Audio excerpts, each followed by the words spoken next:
여러분 안녕하십니까? 경제인사이트 정철진입니다. 한 주간의 경제 이슈를 돌아보는 주간 경제인사이트 1월 첫째 주의 경제 키워드 지금 만나보시죠.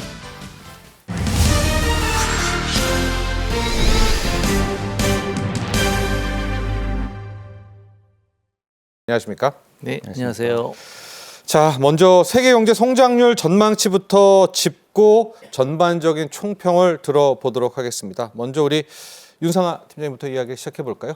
네, 방금 전에 말씀하신 대로 OECD에서 가장 최근에 세계 경제 성장률을 내년에 대해서 이제 전망을 했습니다. 3.3으로 전망을 했는데 이게 기존의 전망치보다 살짝 숫자를 높인 것이고요.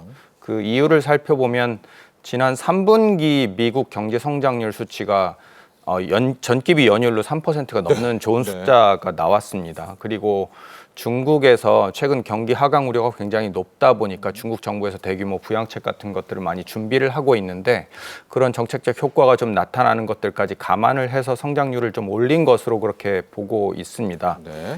저희 기관도 마찬가지로 지난 미 대선 직후에 세계 경제를 전망을 했는데요. 다소간의 시차는 있지만 각 기관들의 전망치와 섞어서 조금 말씀을 드리면 좋습니다. 네, 올해가 이제 세계 경제가 한 3%대 초반 정도 성장을 할 것으로 예상이 되고 내년이 올해와 비슷하거나 기관에 따라서 조금 비율 차이에 따라서 3%대로 보기도 완전 초반으로 보기도 하고 약간 높기도 하고요. 주요국별로 조금 생각을 해보면 미국이 올해 거의 2% 후반을 할 것으로 좀 예상이 되는데 내년에는 약간 하강하는 국면으로 가서 2%대 초반, 좋아야 중반 정도 되지 않을까 그렇게 생각을 하고 있습니다. 유로 지역 같은 경우는 올해가 0%대로 굉장히 지금 안 좋은 상황이고 작년에도 그랬고요. 그래서 내년에 좋아진다고 해서 1%대 초반 정도로 생각을 하는데 그게 기저적으로 올해가 낮았기 때문에 높아지는 것이지 유로 지역 경제가 본격적으로 회복된다라고 말하기는 좀 어렵고요. 일본도 마찬가지입니다. 일본도 올해 지금 0%대 성장이기 때문에 내년 1% 안팎을 한다고 해서 좋은 성장을 보일 거라고 얘기하기는 좀 어려운 상황이고 신흥국들 가운데서는 중국이 4%대 중반 정도를 달성을 할 것인지 혹은 4%대 초반을 할 것인지가 약간 관건이 되겠습니다. 그리고 그에 반해서 다른 신흥국들 중에 대표적으로 인도나 아세안 5개국 같은 경우는 6%대 후반 혹은 아세안 5개국 같은 경우는 4%대 후반을 달성할 것으로 보여서 성장률도 전 세계적으로 국가별로 지역별로 이렇게 차이가 나는 모습을 좀 볼 수 있을 것 같습니다. 우리 키예프 같은 경우에는 중국의 경제 성장률을 굉장히 타이트하게 잡으신 것 같아요. 4.1%면 글쎄요, 뭐 스스로도 5%를 한다라고 했는데 4.1%는 너무나 좀 짜게 매기신 거 아닙니까? 아무래도 저희가 그것 때문에 고민을 사실 많이 하기는 했는데요. 트럼프가 대통령에 당선이 되고 나서 각종 정책을 이제 쏟아내기 시작하던 시점에 그것의 효과를 그리고 타이밍을 언제 얼만큼 잡아야 될 것인지를 고민을 하다가 메시지를 중국이 조금 아무래도 직접적으로 영향권에 들어갈 것이다 해서 저희가 숫자를 조금 낮게 잡은 측면이 있었습니다. 네.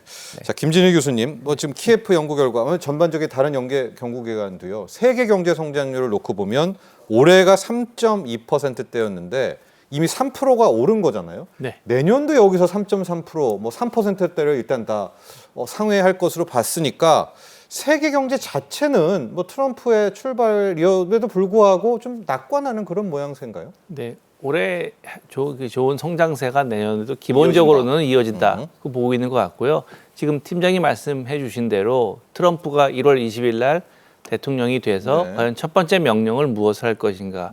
그리고 그 명령 이후에 세계 경제 그리고 트럼프 행정부 혹은 백악관의 대응이 어떻게 될 것인가에 따라서 어디로 튈지는 모르는 위험성은 굉장히 큰데요. 그렇지만 전망이라는 게 이제 각 나라의 정책 당국이 잘 대응한다는 가정을 하고 있기 때문에 그래서 이제 올해 그 좋은 전망 3% 초반대의 전망이 일단은 계속되고 있는데요. 생각하시는 대로 그런 트럼프의 그 무역 전쟁에 대한 걱정 그런 걱정은 누구나 있는 것 같고요. 그런 걱정을 지금 키예프 같은 경우에 이제 중국 경제의 전망에 대해서 좀 더 많이 반영하고 있고 그건 이제 우리나라의 입장에서는 그게 다른 나라들보다는 더 큰 걱정인 것이죠. 아무래도요. 그런 것 같습니다. 자, 트럼프가 어디로 튈지는 모르겠지만은 일단은 이제 트럼프가 출범해서 뭔가를 던지고 네. 작용 반작용을 봐야 되기 때문에 네. 현재로서는 일단은 좀 낙관적인 전망을 해놨다 이렇게 보면 될 것 같고요. 저희가 표로 OECD죠, 세계 경제의 하방 위험들 좀 암초들을 따로 좀 표로 준비를 했거든요. 우리 교수님께서 그 내용 하나씩만 좀 이제 소개를 해주시면 좋을 것 같습니다. 네. 첫 일단 번째가 중동 리스크네요. 그렇죠. 역시. 전쟁이 일어났던 전쟁들이 어떻게 계속될 것인가 하는 것이고요. 저기 중동하고 이제 러시아 우크라이나 전쟁이 가장 클 테고요. 저기 또 터져버리면 뭐 다시 수정해야 되겠죠. 그렇죠. 거기서 그 중동은 특히 이제 그 유가 문제가 있으니까 계속 될 것 같고요. 그리고 금리 인하가 지금 돼가고 있는데 왜냐하면 코로나 이후에 인플레이션이 많이 일어났었고 그 인플레이션 잡기 위해서 금리를 인상했는데 조금 잡혔으니까 이제 금리 인하에 가는데 하면서 경제가 풀려나가는 예. 그런 과정이 OECD, IMF의 전망에 그 기저에 깔려 있는데 그걸 또 못할까봐. 저것도 예. 또 예. 어떻게 인플레가 생기면 어떻게 될지 모르는 것이죠. 네. 네. 그리고 그리고 이제 금융시장도 있고요. 네, 그러면서 이제 중요한 것이 금융시장에 있는 가격 조정. 뭐 우리나라는 부동산 가격이 가장 대표적인데 뿐만 아니라 주식 가격 그리고 가상자산 등등의 여러 가지 자산의 가격이 굉장히 중요할 것 같습니다. 네.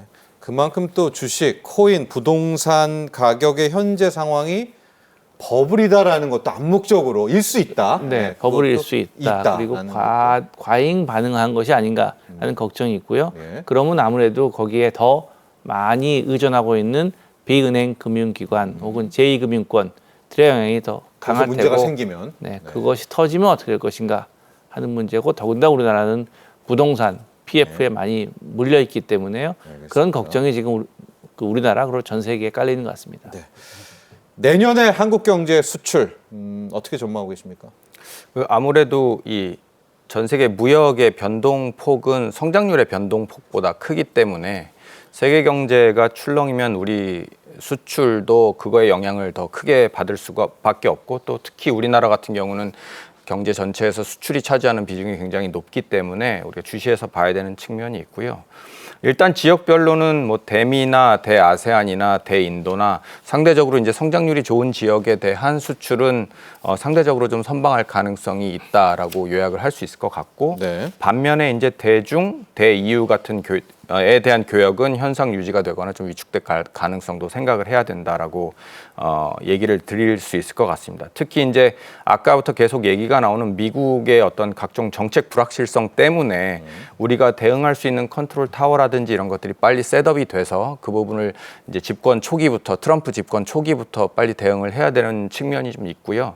특히 이제 대미 수출 같은 경우는 우리나라가 미국에 투자를 하거나 수출을 하는 것이 미국의 산업이나 국가 경쟁력에도 도움이 되는 것이다라는 논리로 계속 설득을 하고 접근을 해야 될 측면이 있을 것 같습니다. 그다음에 또 하나 좀 근데 아쉬운 것은 이제 중국의 경기 부진이 좀 뼈아프다는 점인데요. 아무래도 우리나라 교역 성장, 그다음에 우리나라 성장률 이런 것들을 살펴보면 과거 20, 30여 년 동안 중국이 성장하면서 같이 성장해온 측면이 좋든 싫든 있었고 그런 면에서 중국 경제 성장률이 한 단계씩 계속 떨어지고 있는 것은 우리한테는 분명히 큰 문제인 것 같습니다.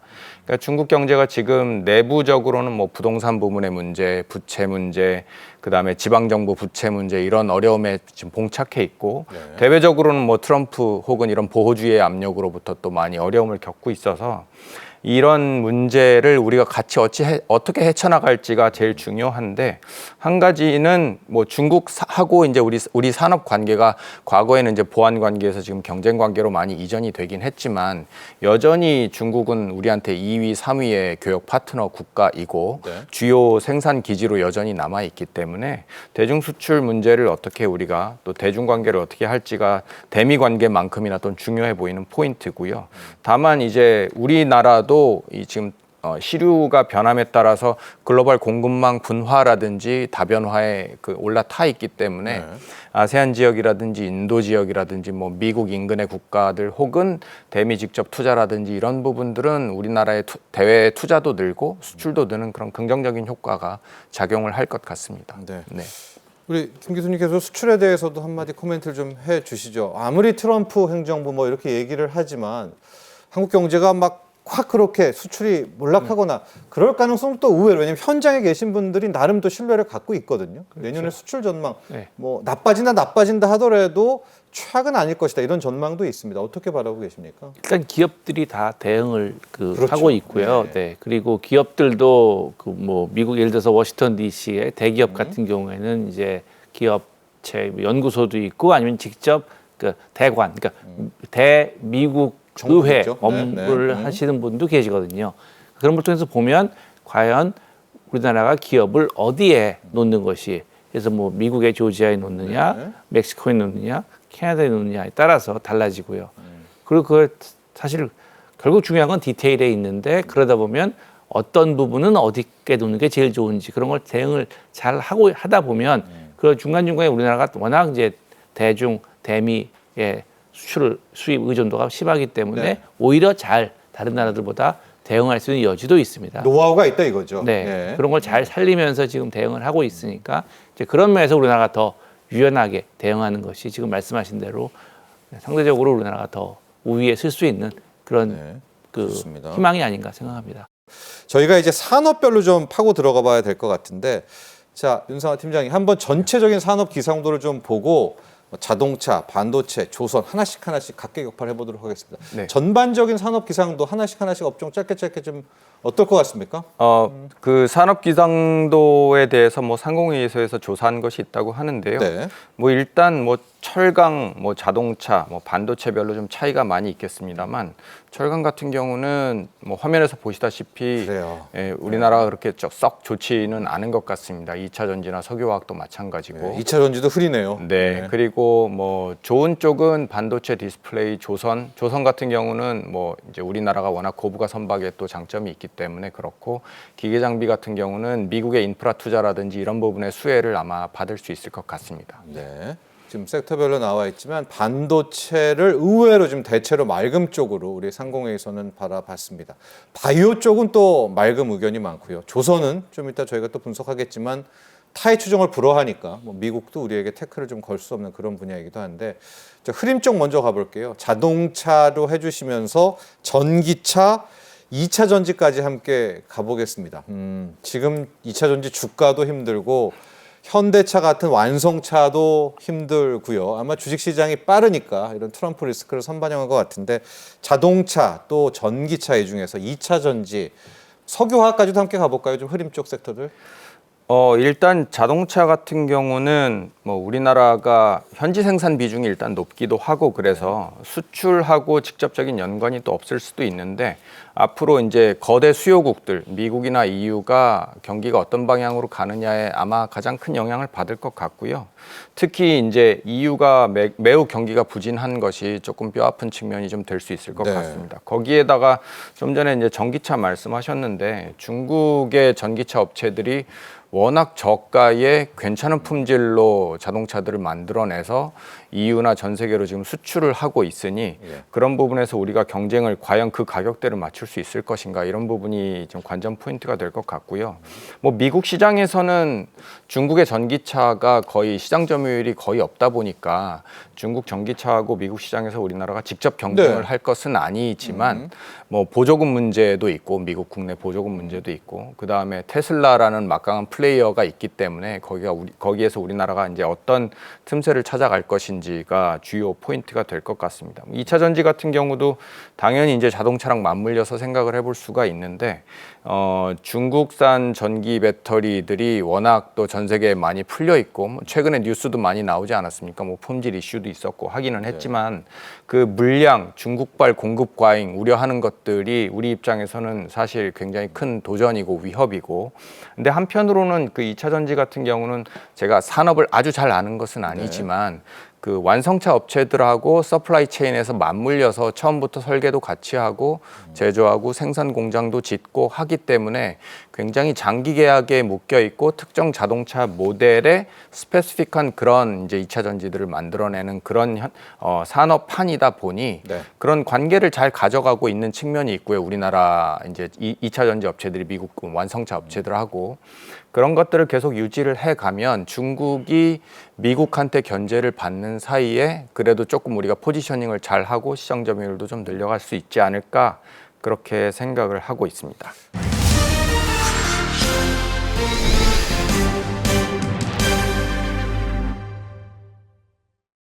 올해 경제정책 방향 어떤 정책들이 있는지 세부 내용 자세하게 살펴보죠. 권혁준 경제평론가 모셨습니다. 안녕하십니까? 네, 안녕하십니까? 네. 자, 2025년 경제정책 방향 오늘 그 내용 하나씩 봐야 되는데 그 전에 작년에 우리나라 이 대한민국 한국 경제 수출을 한번 매조지를 하고 정리를 하고 가야 될 것 같습니다. 자, 저희가 목표로 한 7천억 달러는 아니었지만 그래도 6,800억 달러가 넘는 수출로서는 최고의 한 해를 보냈죠. 네, 그렇습니다. 뭐 수출 최대 금액을 달성했다 이렇게 정리해 볼 수가 있겠는데요. 6,838억 달러를 이제는 기록을 했습니다. 네. 말씀 주신 것처럼 이제는 사실 정부가 정했던 7천억 달러보다는 못하지만은 그래도 역대 최대 금액을 그럼요. 찍었거든요. 이게 기존에가 2022년도였습니다. 최대 수출액이 그때 6,836억 달러였는데 이때보다 더 잘 나왔다 이렇게 보시면 되겠고 무엇보다 이제 사실 고무적인 것이 2022년 같은 경우에는요. 그 당시에는 사실 이제는 에너지 가격이 너무 높다 보니까 무역 적자였거든요. 근데 올해는 수출도 잘 되고 무역 흑자까지 동시에 달성했다라는 거죠. 네. 이런 점들이 이제는 작년 2024년도의 수출액이 그 정도로 이제 증가됐고요. 지금 차트에 보시다시피 6,838억 달러, 우리 돈으로 보면 무려 1,006조 원입니다. 네, 1,000조 원이 넘죠. 네, 그래서 1,000조 원이 넘기 때문에 사상 최대의 이제 수출액을 기록했다. 이렇게 이제 정리를 해볼 수 있겠고 15대 주요 수출 품목이 있습니다. 그 중에 8개가 수출이 이제 계속적으로 증가가 되고 있다라 보시면 되겠고 뭐 이미 아시겠지만 반도체라든지 아니면 자동차라든지 해서 뭐 바이오시밀러에 관심 있는 관련된 이제는 뭐 화장품이라든지 아니면 의료라든지 이런 것들이 K푸드도 있었죠. 네, 맞습니다. 네. 그래서 음식용도 굉장히 수출이 잘 됐고요. 라면이라든지 아니면 과자류 이런 것도 굉장히 수출이 잘 됐는데 반도체가 또 역대급 수출을 기록했습니다. 물론 이제는 디램이라든지 레고시 반도체에 대한 우려스러움이 있었어도 고부가가치적인 그러니까 HBM이라든지 DDR5 중심으로 수출액이 좀 늘어났던 부분이 있거든요. 지금 이제 차트에 보시다시피 반도체 보면은요. 일단은 43%나 증가됐습니다. 그래서 1,419억 달러를 기록을 했고요. 지금 보시면은 이제 자동차 같은 경우에는 소폭 감소됐어요. 그래도 사실 우려가 있었거든요. 자동차는. 왜냐하면 사실상 이제는 11월에 폭설이 있다 보니까 이런 폭설의 우려, 그래서 자동차에 대한 부품들이 수급이 안 됐던 부분들, 노사와의 합의가 안 돼서 파업이 있었던 부분들 이런 것 때문에 사실 수출에 대해서 자동차 수출에서 우려스러움이 있었는데 다행히 뭐 그렇게 큰 영향은 없었다라는 거죠. 그래서 뭐 반도체와 자동차 중심으로 이제는 수출액이 크게 늘어났다 이렇게 보시면 되겠고요. 네.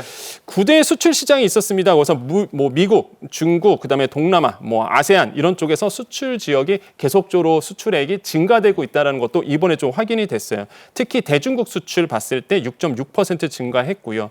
대미 수출도 마찬가지입니다. 1,278억 달러 정도 나왔는데 이게 사실 7년 연속 최대치 사실 수출액입니다. 그래서 이게 오히려 또 걱정이 돼요. 한편으로는 트럼프 행정부가 사실 2기가 돌아오면 또 이거 갖고 트집을 잡을까 봐. 워낙 우리가 수출을 잘해서 잡겠죠. 네. 예. 워낙 미국 쪽으로 우리가 수출을 잘하고 있다라는 거죠. 그래서 이런 것들도 이제 눈에 띕니다. 그래서 보면은 이렇게 작년 한 해 수출액이 굉장히 잘 됐고 그다음에 똑같이 발표된 게 12월 수출액입니다. 또 12월 날 본다 그러면 6.6% 증가가 됐어요. 수출액이 한 613억 달러 기록을 했고요. 마찬가지로 뭐 석유화학, 반도체 중심으로 크게 잘 나왔다라고 생각을 해봅니다. 그래서 결론적으로 본다 그러면 15개월 연속 수출 플러스 그다음에 무역 수지는요. 무려 19개월 연속 흑자 기록하고 있다. 이렇게 정리를 해드립니다. 네. 이제 본격적으로 올해 2025년 경제 정책 방향 들어가 보도록 하겠습니다. 일단 가장 중요한 게 경제 성장률이 1.8% 아니겠습니까? 상대적으로 우리가 기대했던 것보다는 전망치를 좀 많이 낮췄거든요. 경제 여건을 좀 어둡게 평가한 거겠죠. 어떤 이유들이 좀 있는지 1.8%까지 성장률까지 합쳐서 좀 총평해 주시죠. 네, 그렇습니다. 이제 정부가 이제 추산을 했을 때 올해 이제 경제 성장률을 1.8% 성장할 거야라고 이제는 보고 있는데 사실 이제 대내외 이제 국가 기관들 봤을 때도 한 그 정도로 이제 평가를 하고 있거든요. 있거든요. 그러니까 성장세가 좀 둔화되고 있다고 보시면 됩니다.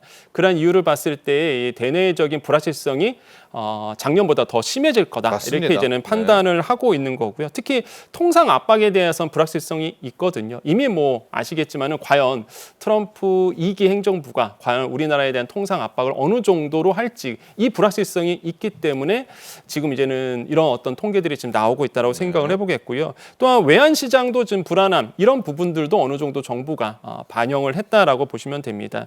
지금 같은 경우 이런 얘기를 하죠. 복합 위기가 찾아올 수도 있다 이런 얘기를 합니다. 특히 이제는 채광 경기가 굉장히 좀 어렵거든요. 그 채광 경기에 대한 이 체감도도 굉장히 낮아지고 있다 보니까 아무래도 이제는 아시겠지만 계속적으로 우리가 이제는 고물가 고금리 상태였습니다. 이게 계속적으로 데미지가 좀 누적이 된 상태였거든요. 그러다 보니까 생계비 부담 여전히 좀 그랬고요. 네. 지금 보시면 아시겠지만 2025년도 경제 전망 정부가 이제는 내놨는데요. 성장률을 이제는 1.8%, 민간 소비도 이제는 좀 줄어들었습니다. 그다음에 수출도 사실상 좀 줄어들었고 수출은 사실 6% 정도 이제 성장 이렇게 봤다가 7월 대비해서 7월 달에 나왔을 때 경제 전망과 대비해서 본다 그러면 1.5%로 이제는 줄여왔고요. 설비 투자도 이제는 한 3.8%에서 2.9%.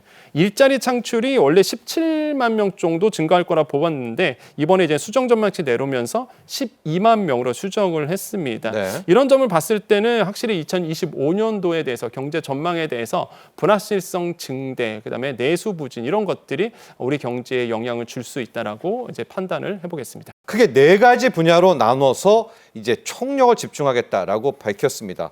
정부의 4가지 정책 분야를 보면 첫 번째가 민생 경제 회복, 대외 신인도 관리, 세 번째가 통상 환경의 이 불확실성, 트럼프 2.0 시대에 대한 대응, 마지막에 우리의 압도할 수 있는 분야죠. 산업 경쟁력 강화 이렇게 나눴고요. 이 중에서도 가장 첫 손에는 민생 경제 회복을 꼽았습니다. 자, 우리가 권혁중 평론가와 함께 하나씩 이 분야별로 들어가서 내용을 좀 살펴봐야 될 텐데 첫 번째 또 가장 중요한 게 민생 경제 회복 아니었었습니까? 여기에 해당되는 정부의 지원책들 하나씩 좀 볼까요? 네, 그렇습니다. 민생 경제 회복에 총력을 다하겠다라고 이제 정부는 밝혔고요. 그 중에 본다 그러면 이제 규모와 속도를 더 빠르게, 더 넓고 빠르게 들어가겠다라고 해서 민생 신속 지원 프로젝트를 이제는 발표를 했습니다. 거기에 체감도 제고까지 하겠다라고 이제 밝혔는데요. 예. 첫 번째로 본다 그러면 상반기에 추가 소비 소득 공제가 들어갑니다. 그러니까 작년보다 사실상 이제 5% 더 이상 쓰게 된다라고 본다 그러면 이제 카드입니다. 소비를 더하게 된다 그러면 20%의 추가 소득 공제를 해주는 거죠. 이제 별도 한도로 해서 100만 원 한도로 해서 이제 정해놨고요. 그다음에 내구재 소비 촉진 카드도 꺼내들었습니다. 내구재 촉진 초빈 3종 세트 이렇게 밝혔는데요. 네. 아마 내구재 딱 하시면 아시겠지만 뭐 자동차라든지 가전이라든지 이게 비싸고 오래 가는 것들이죠. 대표적으로 본다 그러면 자동차입니다. 상반기 내에 이제 출고분에 대해서 그러니까 6월 30일까지 출고분에 대한 자동차에 대해서 이 개소세 30% 인하 정책이 이제 계속적으로 이어집니다. 그래서 이것도 이제 눈에 들어오고요. 100만 원 한도 내에서 들어가게 되고 그다음에 가전도 있습니다. 이제 취약계층 한도로 해서 이 고효율 가전 구매 환급 지원 서비스가 있거든요. 요거 원래 계속되던 건데요. 이번에 좀 한도를 더 늘렸죠. 네. 예를 들어서 지금 방송 보시는 중에서 다자녀라든지 아니면 출산 가구라든지 대가족이다. 그러면요. 원래는 10%의 뭐 고효율 가전 환급이 되는데 15%까지 더 늘어났습니다. 그래서 이런 것도 보시면 되겠고. 그다음에 소비 촉진 아까 말씀드렸죠. 20% 추가 소득 공제, 30% 인하의 개소세. 그다음에 노후차 교체 시 70%까지 인하되는 부분이 있고요. 관광 활성화도 밝혔습니다. 비수도권 숙박 쿠폰 100만 장 신규 배포를 하게 되고 무엇보다 근로자 대상 휴가 지원 사업이 있거든요. 이게 6만 5천 명에서 15만 명 확대가 네. 되는데 근로자가 20만 원 내고요. 그다음에 이제는 직장, 그러니까 기업에서 10만 원, 정부가 10만 원에서 40만 원에 사실 휴가비 지원을 하거든요. 그래서 나쁘지 않습니다. 이거 중소기업들 많이 활용하는 건데 대상자가 15만 명으로 더 확대가 된다는 거죠. 상반기 같은 경우에는 외국인 투자자들이 우리 한국 증시를 정말 역대급으로 매수했잖아요. 네. 그 핵심 중에 하나가 자본시장 선진화 작업, 이 밸류업 프로그램인데 네.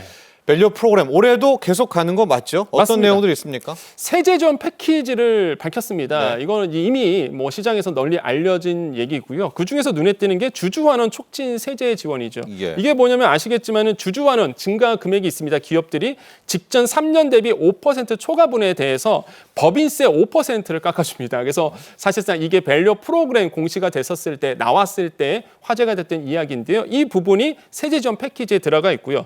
또한 배당 증가 금액 저율 분리과세가 됩니다. 그래서 합산과세가 아니라 분리과세 된다는 네. 거 이런 것도 이제 굉장히 좀 혜택이 크죠. 그래서 이런 것도 좀 매력적으로 저는 느껴지고요. 그다음에 ISA 계좌죠. 납입 한도가 늘어나고 비과세 한도도 확대가 되는 건데 지금 보면은 연 2천만 원, 총 1억 원 되잖아요. 이게 4천만 원도 더 확대가 됩니다.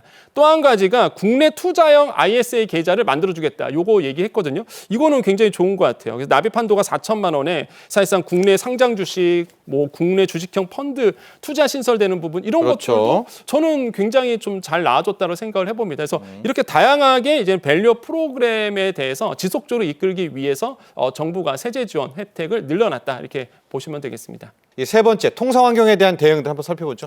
지금 통상 환경에 대한 불확실성이 굉장히 크거든요. 그래서 이걸 안전판을 좀 마련해야 된다라는 네. 이제는 사실상 합의 부분이 있었습니다. 그래서 전략적 수출 지원 항목에서 금융 지원을 나오는데 아까 앵커님이 말씀하신 것처럼 역대 최대입니다. 360조 원을 사실상 무역금융으로 공급하겠다라고 밝혔고요. 그다음에 재정 부분도 있습니다. 이제는 최대 수출 지원 예산이 원래 1조 1천억 원이었는데 이게 2조 9천억 원 정도에 더 늘렸습니다. 그래서 이거를 통해서 신사업 수출을 박차를 다하겠다 이렇게 이제 밝힌 상태고요. 근데 세정도 있습니다. 세정 지원도 있는데 수출 중소기업이 있잖아요. 그러니까 어떤 거냐면 매출액 대비해서 수출이 50% 넘어가는 기업들입니다. 이런 수출 중심에 있는 중소기업들에 대해서 법인세, 부가세 무엇보다 마음에 드는 게 세무조사를 좀 안 해줍니다. 그래서 이런 것들도 사실 정부가 밝혔거든요. 그래서 정기 세무조사도 제외시킨다라는 거 이런 것들은 굉장한 인센티브라고 저는 생각을 해보겠고요. 마지막으로 본다 그러면 우리 기업 피해 최소화 프로그램도 이번에 들어갔습니다. 그래서 긴급 유동성 공급 프로그램도 네. 이번에 발표를 했고요. 공급망 안정도 발표를 했죠. 그래서 국내 생산 지원 확대라든지 마지막으로 핵심 광물 투자 활성화 지원 방안도 같이 나왔어서 정말 우리나라의 이제 중소기업들이라든지 수출 중심에 있는 기업들을 기살리기에 좀 나섰다 이렇게 평가를 해봅니다. 좋습니다. 자, 올해 경제 정책 방향 네 번째 분야는 바로 산업 경쟁력 강화입니다. 자, 여러분 옛날에는 이제 과거에는 정부가 끼지 말아라. 민간 섹터는 그대로 돌아라고 했는데요. 이제 완전히 달라졌습니다. 어느 나라든 민관, 정부가 다 합쳐서 들어가고 있거든요. 네. 우리도 이번에 정말 민관이 손을 잡고 압도적인 산업 경쟁을 키워야 되는 건 아니겠습니까? 네, 맞습니다. 이번에 그래서 이제 가버넌스로 나왔던 것이 사실상 산업 경쟁력 강화 관계장관 회의가 네. 이미 이제 어떻게 바뀌었냐 그러면 민관 합동회의로 이제 개편을 했습니다. 저래야 됩니다. 네, 여기서 이제 나왔던 게 이제 투트랙인데 현행의 업계 현황을 들어야 되고요. 거기에 대해서 구조 개선 과제가 나와줘야 되거든요. 그러니까 얘기를 듣고 과제가 만들어져는 이 투트랙을 어떻게 하느냐. 한마디로 이제는 탑다운 방식과 바텀업 방식으로 둘 다 가겠다라고 얘기를 했어요. 그러니까 탑다운 방식은 뭐냐 그러면 먼저 정책을 발표하고 그거에 대해서 선제적으로 추진 과제를 발굴하는 과정이 위에서 아래로 떨어뜨리는 거고 바텀업 같은 경우에는 밑에서 얘기를 들어보는 겁니다. 이제는 네. 업계 현장에 나가서 뭐가 불만이고 뭐가 어렵냐. 들어보고 나서 정책을 이제 만들어가는 거죠. 이런 탑다운과 바텀업 이런 투트랙의 방식을 이번에 이제는 이끌어가겠다 이런 방식으로 과제 발굴을 하겠다라고 얘기를 했어요. 그래서 네. 굉장히 굉장히 저는 민관 합동회의를 통해서 좋은 결과물을 만들어낼 거라 보고 있고요.